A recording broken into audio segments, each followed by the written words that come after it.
السلام علیکم خواتین حضرات، میرا نام ناظم الدین ناظم اور آپ دیکھ رہے ہیں میرا یوٹیوب چینل۔ کینیڈا آنے کے بعد مجھے بہت سے ایسے کام کرنے پڑے جو میں پاکستان ٹیلی ویژن سے اپنی وابستگی کے دوران بیہائنڈ دا کیمرہ تو کرتا تھا، لیکن یہاں آنے کے بعد مجھے اخبارات میں نے کالم بھی لکھے، اس کے ٹیلی ویژن کا میں اینکر بھی بن گیا، میں نے اپنا یوٹیوب چینل بھی بنا لیا جیسا کہ اس وقت آپ دیکھ رہے ہیں۔ تو میں نے جب زوم ان کے نام سے اخبار پاکستان میں کالم لکھا، وہاں پر میں نے ایک صاحب کا انٹرویو کیا تھا، ان کا نام تھا عبدالغفور چودھری۔ السلام علیکم۔ وعلیکم السلام۔ آپ خیریت سے ہیں؟ الحمدللہ۔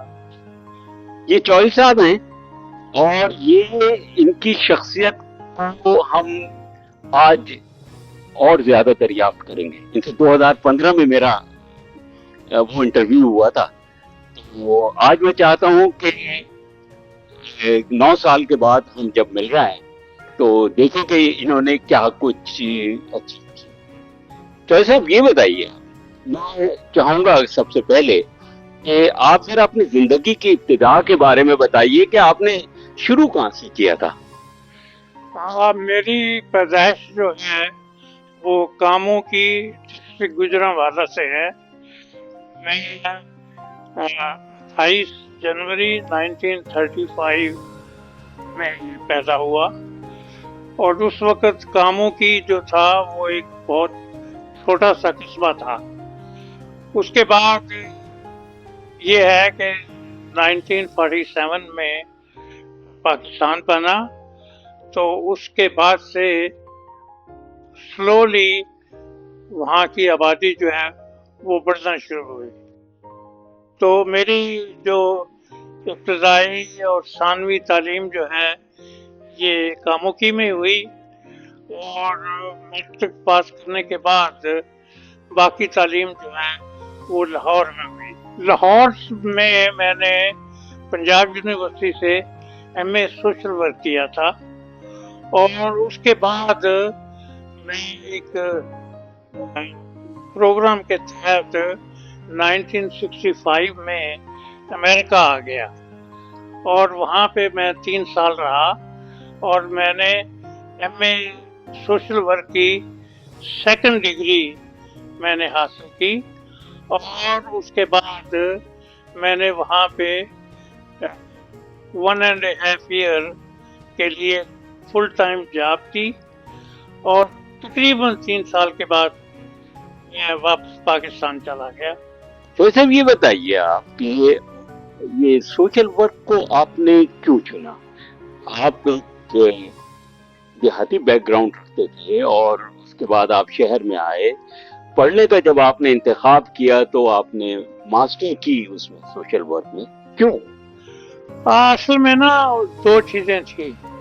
ایک تو یہ تھا کہ اس وقت پنجاب یونیورسٹی پہلی یونیورسٹی تھی جس میں ڈپارٹمنٹ آف سوشل ورک شروع ہوا، تو یہ ایک نیا پروفیشن تھا۔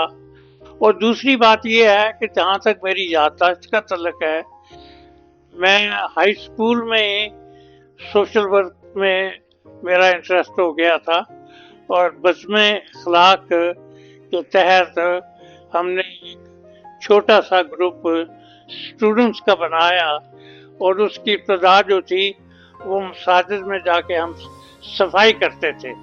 چلیے یہ ہو گیا، آپ امریکہ چلے گئے، اس کے بعد امریکہ سے آپ جب تعلیم حاصل کر کے پاکستان آئے تو یہاں آ کے آپ کی کیا سرگرمی ہے؟ یہاں کہاں گئے آپ؟ ہاں، میں امریکہ سے واپس پاکستان آ گیا کیونکہ میری گورنمنٹ جاب تھی، تو میں 2 سال تک پاکستان رہا۔ اس میں یہ تھا کہ امریکہ اور کینیڈا دونوں جگہ کی مجھے امیگریشن مل گئی، اور دوسرے نمبر پہ میں نے تہیہ یہ کیا ہوا تھا کہ شادی میری پاکستانی لڑکی سے ہوگی۔ شادی کرانے کے بعد ہم 1970 میں نیولی میریڈ کپل کے طور پہ ہم نے کینیڈا کا انتخاب کیا۔